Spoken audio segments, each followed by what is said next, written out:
ఈ మీటింగ్ పేరు రా ఎన్టీఆర్ 2.0. జనరల్గా మన ఫోన్లో ఉన్న చిన్న చిన్న యాప్స్ అప్లికేషన్సే అప్పుడప్పుడు నెలకోసారో రెండు సార్లు 3 సార్లు అప్డేట్ అవుతూ ఉంటాయి. అంటే మన ఫోన్లో ఉన్న చిన్న చిన్న యాప్స్ ఇవే రెగ్యులర్గా అప్డేట్ అవుతున్నప్పుడు ఇంత పెద్ద ఆర్గనైజేషన్ మనం గ్రౌండ్ లెవెల్ నుంచి తీసుకొని వస్తున్నాం. ప్రతి ఊరు, ప్రతి పల్లె, ఆంధ్ర, తెలంగాణ, ఇరు తెలుగు రాష్ట్రాల్లో మనం తీసుకొస్తున్నప్పుడు మనం అప్డేట్ అవ్వడం ఎంత ఇంపార్టెంట్ అనేది మా దృష్టికి వచ్చింది. దీన్ని బట్టి మేము ఒక బ్యాక్గ్రౌండ్ వర్క్ చేసుకున్నాం. అయితే కంపల్సరీగా ఈ రా ఎన్టీఆర్ 2.0 ఒక అప్డేటెడ్ వర్షన్ రా ఎన్టీఆర్కి ఆల్రెడీ 3 ఏళ్ళు సర్వీస్లో ఉన్నాం. మేము కూడా తెలుసుకోవాలి కదా ఏది మంచి ఏది చెడు, ఎన్నో అప్స్ అండ్ డౌన్స్ చూసాం. సో కంపల్సరీ ఒక అప్డేటెడ్ వర్షన్ అవసరం. అయితే ఇవాళ మీ ముందుకు తీసుకొస్తున్నాం రా ఎన్టీఆర్ మేనిఫెస్టో. జనరల్గా మేనిఫెస్టో అంటే మన పొలిటికల్ లీడర్స్ ఎలక్షన్కి వెళ్ళే ముందు ఎలక్షన్కి ముందు క్యాంపెయిన్లో రిలీజ్ చేస్తారు మేనిఫెస్టో అంటే సెట్ ఆఫ్ ప్రామిసెస్ అండి. రేపు ఎలక్షన్ గెలిచిన తర్వాత, రిజల్ట్ వచ్చిన తర్వాత మేము ఇది చేస్తాం అది చేస్తాం అని చెప్తారు. అయితే అక్కడ వాళ్ళు రిలీజ్ చేస్తున్న మేనిఫెస్టోకి చేసే పనులకి మధ్యలో ఎలక్షన్ అనే ఒక గోడ ఉంటుంది. ఇక్కడ మేము పెట్టిన మేనిఫెస్టోకి చేసే పనికి మధ్యలో మేము ఇచ్చిన మాట మాత్రమే ఉంటుంది. సో మాట తప్పడం మా అన్న నందమూరి తారక రామారావు దగ్గర నుంచే, మాట తప్పకపోవడం అతని దగ్గర నుంచి మేము నేర్చుకున్నాం.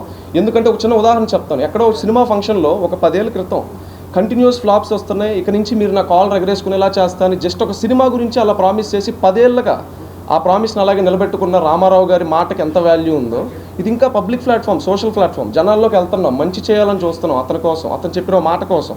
సో ఇలాంటి టైంలో మేము ఆ మాటను ఎలా తప్పుతాం? సో ఆ ఉద్దేశంలో ఈ రా ఎన్టీఆర్ మేనిఫెస్టోని వారు రిలీజ్ చేసాం.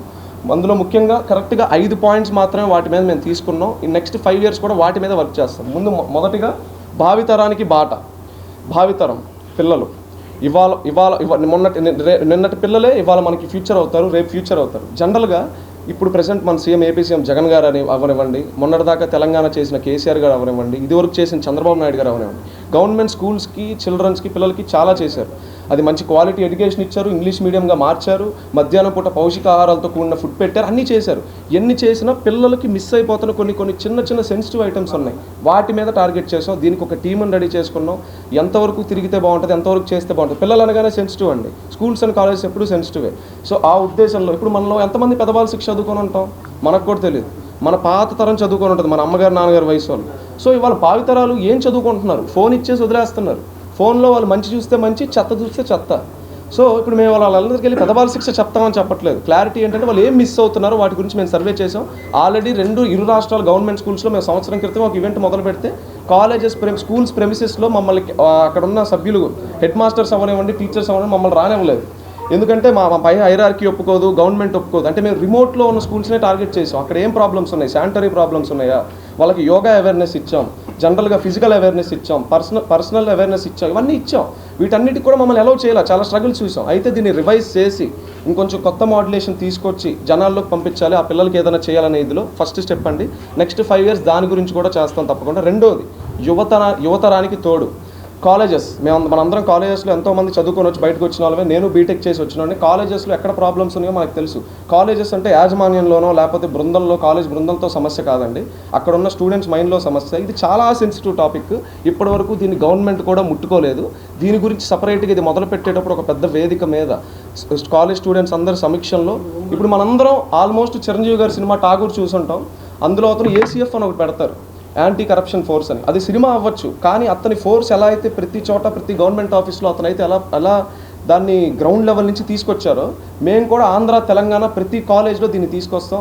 ఇది ఏ పొలిటికల్ ర్యాలీలకు వాడడానికో, లేకపోతే పలానా పొలిటికల్ లీడర్కి చేయడానికో, లేకపోతే ఆ కాలేజ్లో, ఆ స్కూల్లో ఏదో మనం ఇన్నర్ డెప్త్ గురించి కనుక్కొని బయటకు తీయడానికి కాదండి. కంప్లీట్గా స్టూడెంట్స్కి ఇప్పటి వరకు ఏ గవర్నమెంట్ ఇండియా వైడ్గా ఇవ్వని సపోర్ట్ మా ఆర్గనైజేషన్ ఇస్తుంది. అది గోయింగ్ ఫార్వర్డ్ ఒక 1 or 2 monthsలో దాన్ని స్టార్ట్ చేస్తాం. దాని గురించి అక్కడ డీటెయిల్గా మాట్లాడుకుందాం. సో నెక్స్ట్ 5 yearsలో అది కూడా ఒక యాక్షన్ ప్లాన్. మూడోది పోతే యుద్ధానికి ఆయుధం. యాక్చువల్గా ఒక సర్వీస్ అంటే అది యుద్ధమేనండి. ఎందుకంటే మంచి చేస్తే, అన్నం పెడితే ఎవడైనా కొడుతున్నాడు ఇవాళ రోజుల్లో. ఎందుకంటే మా టీం చాలామంది కూడా చాలా పొలిటికల్ లీడర్స్ కింద నలిగి వాళ్ళకి పర్సనల్ వర్కులు చేయండి అని గోల్ చేసి మంచి చేస్తుంటే ఆపేసిన వాళ్ళే ఉన్నారు. మన గవర్నమెంట్ స్కూల్స్లోనే చూసాం, మమ్మల్ని రానివ్వలేదు స్టార్టింగ్ కొంతమంది.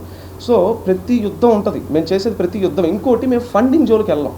ఫ్రమ్ ద బిగినింగ్ మేము ఎక్కడ ఒక క్రౌడ్ ఫండింగ్ కానీ, ఒక QR కోడ్ పెట్టడం కానీ, దీనికి డొనేట్ చేయండి కానీ మేము ఎప్పుడూ చెప్పాలి. ఎందుకంటే ఒక పెరుగుతున్న ఆర్గనైజేషన్ని డిగ్రేడ్ చేయడం, డౌన్ఫాల్ చేయడం చాలా ఈజీ డబ్బుల విషయంలో. సో ఉన్న దాంట్లోనే ఏ ఏరియాకి ఆ ఏరియా మా టీం వాళ్ళే చేసుకొని చేయడం, అలా చేసుకోవడం చేసాం. సో చేసే ప్రతి యుద్ధానికి ఆయుధం మా అన్న నందమూరి తారక రామారావే. సో దీన్ని కూడా రివైజ్డ్గా చేసి తర్వాత పోతే ఇవాళ మన దగ్గర ఉన్న థాట్స్కి ఇవాళ మనం ముందు పెట్టాలనుకున్న థాట్స్ ఏవైతే ఉన్నాయో దీనికి చాలా సపోర్ట్ అవసరం. మేము నమ్మేది ఒకే ఒక్క అంశం అండి, యుద్ధాన్ని వెతుక్కుంటూ ఆయుధాలు వాటంతట అవే వస్తాయి. సో తప్పకుండా అన్నీ మాకు సమకూరుస్తాయి. ఆ దేవుడు ఉన్నాడు, వెనకాల మా అన్న ఉన్నాడు. నాలుగోది పోతే చేసే వ్యవసాయానికి తీసే కలుపు. జనరల్గా ఈ కోవర్ట్ ఆపరేషన్స్ అనేవి పొలిటికల్ పార్టీస్లో చూస్తాం, లేకపోతే బయట గ్రౌండ్ లెవెల్లో ఇంకెక్కడన్నా వర్గ పోరులో అట్లో ఇట్లో చూస్తాం. జనరల్గా ఒక మంచి చేసే ఆర్గనైజేషన్లో కూడా కోవర్ట్ ఆపరేషన్ జరుగుతుంది. ఇది ఎవరు చేపిస్తున్నారో ఎందుకు చేపిస్తున్నారో మాకు తెలియదు. మేము సర్వీస్ చేయడానికి జెన్యూన్గా వచ్చాం. ప్రెసెంట్ మా ఐడియాలు ఏమీ రాజకీయాల్లో లేరు. అతనేమో ఒక రాజకీయ పార్టీ పెట్టలేదు, లేదా ఏమో పార్టీకి సపోర్ట్ కూడా చేయట్లేదు, అటువైపు తిరిగి కూడా చూడట్లేదు. కానీ మేము చేస్తున్న సర్వీస్ మీద ఈ కోవర్ట్ ఆపరేషన్ ఎందుకు అంటే మాలోనే టీంని పెట్టేసి ఆ టీంని బయటకు పంపించి మాలో ఏం జరుగుతుందో ఫ్లాలో ఏదో తప్పు చేస్తున్నట్టు క్రియేట్ చేసి సో వీటన్నిటిని కొట్టేయడానికి ఒక కౌంటర్ టీంని దింపుతున్నాం. సో ఈ కౌంటర్ టీం అనేది వితిన్ 2 monthsలో యాక్షన్లోకి దిగుద్ది. మొత్తం మాకు ఎక్కడెక్కడైతే టీం ఉందో కౌంటర్ టీం కూడా యాక్టివేట్ చేస్తాం. సో చేసే వ్యవసాయానికి తీసే కలుపు. ఎందుకంటే చెత్తని నా ఇంట్లోనే నేను ఉండనివ్వను. అది మా నాన్నైనా సరే ఎవరైనా సరే చెత్తని నేను తీసుకొచ్చి బయటే పెడతా. అమ్మ లాంటి ఆర్గనైజేషన్ ఎవరు జోలికి వచ్చినా ఊరుకునేది లేదు. సో చేసే వ్యవసాయానికి తీసే కలుపు అంటే ఇదే. లాస్ట్ది వచ్చేసరికి మిషన్ 2029. దీన్ని చాలామంది మేము పెట్టేటప్పుడు ఈ టైటిల్ పెట్టేటప్పుడు మమ్మల్ని అడిగారు, అంటే మీరంతా ఎందుకు 2029 ఏమైనా ఎలక్షన్ ఉంది ఆ టైంలో ఏంటని. అదన్నీ లేదండి. చేసే ప్రతి పనికి ఒక గమ్యం అవసరం, ఒక టార్గెట్ అవసరం. ఇక్కడ నుంచి ఈ రోజు నుంచి కరెక్ట్గా 5 ఏళ్ళు అనుకుంటున్నాం, అందుకే ఆ ఇయర్ వచ్చింది. ఈ టార్గెట్స్ అన్నింటినీ అప్పటికి పూర్తి చేసుకొని చెప్పిన మాట ఉంటుంది కదా, ఇంతమంది మీడియా మిత్రుల సమీక్షంలో, ఇంతమంది టీం సమీక్షంలో, రేపు ఇది ఎంతోమంది సోషల్ మీడియాలో చూస్తారు. సో ఈ మాట అక్కడికి పోదు, చెప్పిన ప్రతి పని చేస్తాం ఖచ్చితంగా. వాళ్ళ పేపర్ మీద బోర్డు మీద ఏదైతే ఉందో దాన్ని ఖచ్చితంగా అమలు పరుస్తాం. దానికి మీ అందరి సహాయ సహకారాలు కావాలి. అందరికీ పేరు పేరున ధన్యవాదాలు ముందు వచ్చినందుకు. ఇంకోటి పోతే మా అన్న నందమూరి తారక రామారావు, అతను ఎప్పుడు రాజకీయాల్లోకి ఇన్వాల్వ్ అవ్వడు, కేవలం సర్వీసే మంచిది, సర్వీస్నే ఫాలో అవ్వండి అని చెప్తారు. ఆ బాటను మాత్రమే ఫాలో అవుతాం. ఇంకోటి అతను ఒక వజ్రం, అతను జస్ట్ చెప్పిన మాటే వాళ్ళు ఇంత దూరానికి తీసింది. ఇంకా అతని మైండ్లో ఎలా ఉంటుంది, అతని థాట్ ప్రాసెస్ ఎలా ఉంటుంది జనాల పట్ల, వాళ్ళ సమస్యల పట్ల. సో ఇవన్నీ అందరూ ఒకసారి ఆలోచన చేస్తే చాలా మంచిది. సో అతని మీద అనవసరంగా ట్రోల్స్, డిగ్రేడ్స్ అవన్నీ చేయొద్దు. ఇవాళ మేము పెట్టిన మీటింగ్ ఏ పొలిటికల్ మీటింగ్కో, ఏ పొలిటికల్ పార్టీకో సపోర్ట్ చేస్తున్నట్టో, మేము డిఫెండ్ చేస్తున్నట్టో, లేకపోతే వాళ్ళ వ్యతిరేకత ఏది కాదండి. కంప్లీట్లీ మా ఆర్గనైజేషన్ మేము గ్రౌండ్ లెవెల్కి బిల్డ్ చేయడానికి స్టార్ట్ చేసిన ఒక ప్రెస్ ఇంటరాక్షన్ ఇది.